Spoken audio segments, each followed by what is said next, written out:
ভয়ের আড্ডা।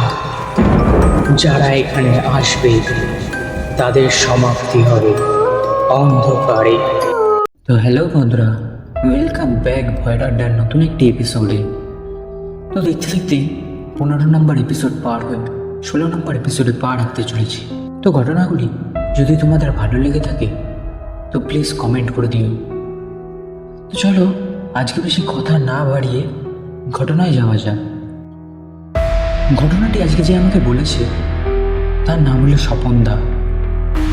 তো স্বপনদা যেইভাবে ঘটনাটি আমাকে বলেছে আমি ঠিক একইভাবে পড়ে শোনাচ্ছি। লোকটা খুবই হাসি খুশি, মজা করা মানুষ, কোনোদিনও ভয় দেখানোর লোক না। কিন্তু ওই রাতে স্বপনদার গলাটা কেমন কাঁপছিল। কাঁপছিল মানে সত্যিই কাঁপছিল। ঘটনাটা ঘটেছিল 2014 সালে। ঝাড়গ্রামে এক গ্রামের ধারে স্বপনদা তখন বাইকে করে রাতে তার মা বাড়ি ফিরছিল। রাস্তাটা ধূসর, দুপাশে শুধু গাছ আর পুরনো এক ভয়ঙ্কর নীরবতা।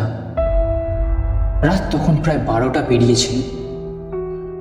বাইক চালাতে চালাতে হঠাৎ স্বপনদা দেখল সামনে প্রায় 30 থেকে 40 মিটার দূরে রাস্তার মাঝখানে সাদা শাড়ি পরা একজন দাঁড়িয়ে আছে। প্রথমে ভাবলো হয়তো কোনো মহিলা হয়তো রাস্তা পার হবে, কিন্তু মিনিট খানেক তাকিয়ে থাকার পরেও ওই একইভাবে দাঁড়িয়ে আছে, নড়ছে না, হাঁটছে না, কোনো শব্দও নেই। স্বপনদা একটু ভয় পেয়ে ধীরে ধীরে বাইক নিয়ে সামনে এগোলো। যতটা কাছে গেল ততটাই বুক ধড়ফড় করতে লাগলো, কারণ ওর নিজের কথাতেই ওই মহিলাটার মুখই ছিল না, কোনো মুখ নেই, ঠিক যেন চোখ মুখ নাক মুছে ফেলা সাদা একটা ফাঁকা চেহারা। আর সারাটা শরীর যেন কুয়াশার মতো দুলছিল। স্বপনদা ভয় পেয়ে ব্রেক করল। বাইক থামতেই সেই মহিলাটা হঠাৎ খুব ধীরে মাথা ঘুরিয়ে ওর দিকে তাকালো। যদিও মুখ ছিল না, কিন্তু ঠিক যেন তাকাচ্ছে। এই অনুভূতিটাই বুক কাঁপিয়ে দিল। স্বপনদা আর দেরি না করে বাইক ঘুরিয়ে পালাতে গেল, কিন্তু বাইকটা স্টার্টই হচ্ছিল না। বারবার কিক মেরে চেষ্টা করছে, আর পিছন থেকে হা হা করে একটা অদ্ভুত নিঃশ্বাসের শব্দ ক্রমশ কাছে আসছে। স্বপনদা বলেছিল সেই শব্দটা মানুষের নয়, নাই পশুর, ঠিক যেন কেউ দীর্ঘশ্বাস ফেলছে, কিন্তু সেটা ঠান্ডা বরফের মতো ভয়ঙ্কর।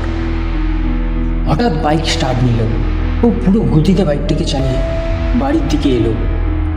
বাড়ি পৌঁছে দরজা বন্ধ করে বাইরে তাকিয়ে দেখল ঠিক গেটের সামনে দাঁড়িয়ে সেই সাদা চেহারাটা।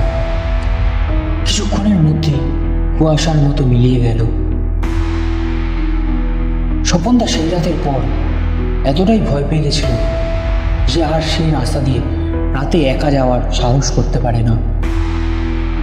আজও ওই ঘটনাটার কথা বললে স্বপনদার হাত কাঁপতে থাকে। তো বন্ধুরা, এই ছিল আজকের ঘটনা। ঘটনাটি কেমন লাগলো তোমরা প্লিজ কমেন্ট করে জানিও। আর যদি ঘটনাটি ভালো লেগে থাকে তো লাইক, কমেন্ট, সাবস্ক্রাইব করে দিও। চলো আবার দেখা হবে নতুন একটি এপিসোডে। ততক্ষণের জন্য সুস্থ থেকো, ভালো থেকো।